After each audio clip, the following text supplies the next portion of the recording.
dengan televisi swasta bahwa penipuan terjadi nyata-nyata oleh ahli Termul dan terutama Andi Aswan dan Joshua Sinambela. Nah, itu. Saya mengajak seluruh tim hukum supaya melaporkan mereka berdua karena telah mengaku memiliki scan ijazah asli Joko Widodo, ternyata itu hasil registrasi citra namanya, Dian Sandi, yang merupakan yang berasal juga dari apa yang diupload oleh Dian Sandi Utama. Oleh karena itu siap-siap ini Joshua Sinambela harus dituntut.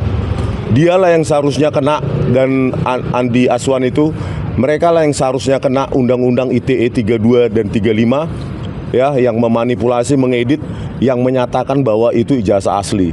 Termul nanti bilangnya apa-apa gitu. Oke, kita mulai ya. Bismillahirrahmanirrahim. Assalamualaikum warahmatullahi wabarakatuh. Bang Syakir Juga sudah disonding oleh Kabid Humas Polda Metro Jaya, itu kemungkinan akan ditindaklanjuti. Yang kedua, kami juga berharap bisa segera muncul jadwal untuk pemeriksaan ahli yang sudah kami sampaikan, dan ahli kami juga sudah kami persiapkan dalam konteks pemeriksaan di tingkat penyidikan. Namun dalam kesepakatan yang baik ini, kami sebelumnya sudah sampaikan, kami ada tambahan skuad baru, diantaranya dari Prof. Denny Indrayana yang jauh-jauh terbang dari Australia untuk memberikan atensi khusus ya dalam advokasi ini. Untuk itu, Prof. Denny kami persilakan untuk menyampaikan pandangannya. Ya. Apa kabar teman-teman? Ya, Bismillahirrahmanirrahim. Assalamualaikum warahmatullahi wabarakatuh. Waalaikumsalam warahmatullahi wabarakatuh. Salam sejahtera buat semua. Hari ini kami, saya, Pak Suryo, Pak Rimon, teman-teman kuasa hukum kembali datang ke Polda Metro sebagai bentuk kerjasama, sebagai bentuk sikap kooperatif kami.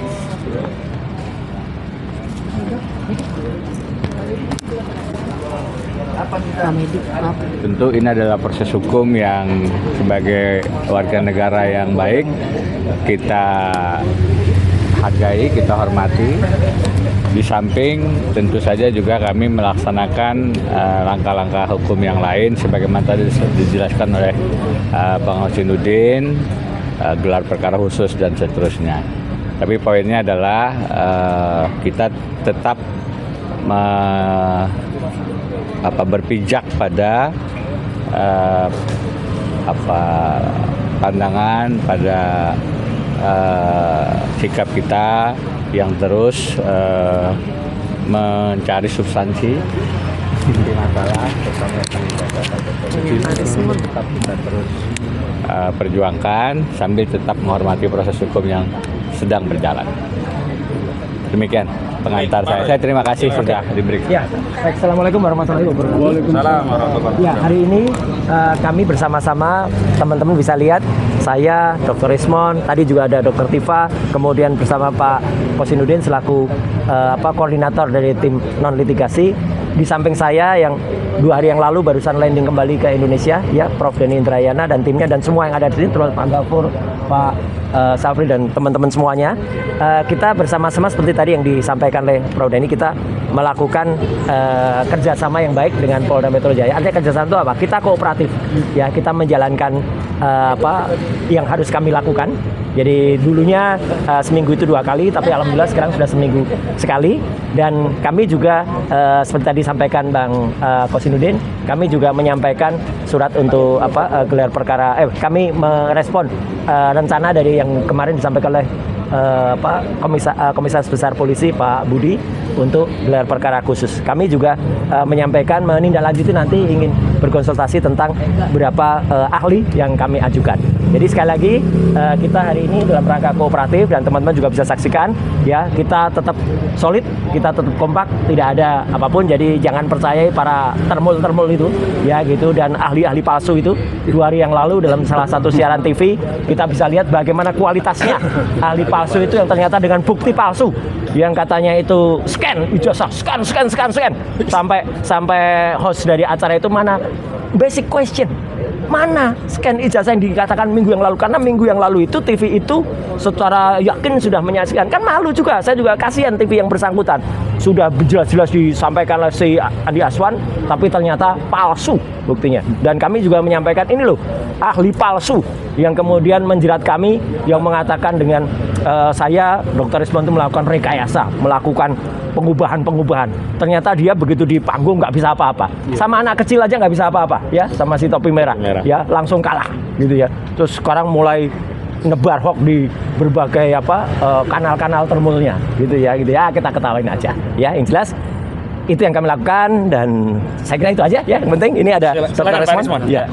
Ya, kemarin di sebuah tayangan televisi swasta bahwa penipuan terjadi nyata-nyata oleh ahli termul dan terutama Andi Aswan dan Joshua Sinambela. Nah, itu. Saya mengajak seluruh tim hukum supaya melaporkan mereka berdua karena telah mengaku memiliki scan ijazah asli Joko Widodo, ternyata itu hasil registrasi citra namanya, Dian Sandi, yang berasal juga dari apa yang diupload oleh Dian Sandi Utama. Oleh karena itu siap-siap ini Joshua Sinambela harus dituntut.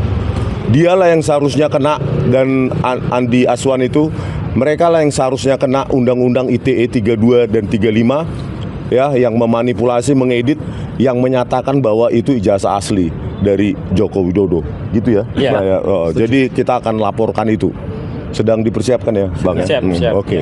Baik, Gitu sekedar informasi Ya. bahwa kami sudah melakukan kajian hukum terkait dugaan tindak pidana mengedit atau memanipulasi data elektronik yang ada pada pasal 32 dan 35 Undang-Undang ITE yang semestinya memang bukan diterapkan pada klien kami, tapi dengan adanya program TV semalam, ya, hari Selasa itu terbukti secara konkret dan disaksikan oleh seluruh rakyat, saksinya seluruh rakyat, bahwa dugaan memanipulasi data yang tidak identik seolah-olah otentik, Ya. yang kemudian diberi penegasan ini ijazahnya asli Jokowi atau dengan penegasan ini scan ijazah asli Jokowi, maka keduanya ini yang terancam pidana 12 tahun penjara. Karena itu kita tunggu tanggal mainnya, mohon media terus mengawal ini ya. Ya. Oke. Itu saja ya. Bang Jagir. Cukup sementara, cukup dulu. Cukup dulu ya. Ada. Saya memutuskan untuk melaporkan Andi Aswan dan Irjan Laurentius Irjan Bu ke Polda Metro Jaya. Soal pasalnya apa nanti kita akan lihat kepada penyidik di dalam, ya, kepada pihak SPKT di dalam untuk memberikan saran-saran, masukan, dan kepada kuasa hukum saya serahkan. Tetapi yang paling parah itu Andi Aswan telah mengatakan bahwa saya wartawan palsu, pers saya itu palsu, yaitu kartu ini, mengatakan itu di TV nasional, yaitu di Garuda TV. Dan hari itu di sebelah saya, selain Andi Aswan, ada Pak Roy Suryo.